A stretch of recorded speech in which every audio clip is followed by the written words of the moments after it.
Rate বেড়েছে বা আমার রেট বেড়েছে হোয়াটএভার, অবশ্যই বেড়েছে। দেখেন আমার স্যাটারডেতে আমার একটা শোরুম লঞ্চিং নরসিংদীতে আমি যাচ্ছি, তারপরে আমার 23 তারিখে ইউকেতে একটা শো আছে, আমার 20 তারিখে দুবাইতে আমার একটা শো, এবার হচ্ছে 28 তারিখে কানাডাতে আমার একটা শো।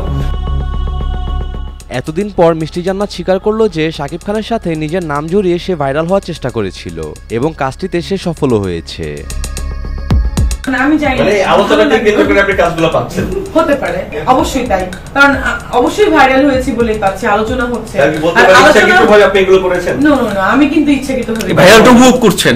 হ্যাঁ আমি উপভোগ করছি, সবকিছু আমি আসলে উপভোগ করি, এটা উপভোগ করছি। কেন, মিষ্টি জান্নাত ছিল নিম্ন লেভেলের নায়িকা, তার সবগুলো মুভি অল্প বাজেটের। মূলত কোনো দামি সিনেমায় এই ধরনের নায়িকারা চান্স পায় না।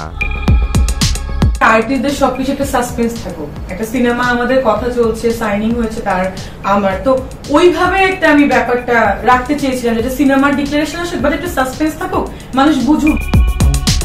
অপু বুবলির অতটুকু যোগ্যতা আছে বলেই শাকিব খান তাদেরকে বিয়ে করেছিল এবং দুটো ছেলেও আছে, কিন্তু মিষ্টি জান্নাতের মতো নায়িকাদের শাকিব খান ঠিকভাবে চেনেও না। আমি কিন্তু কখনো বলি না আমি স্ত্রী হিসেবে চাই।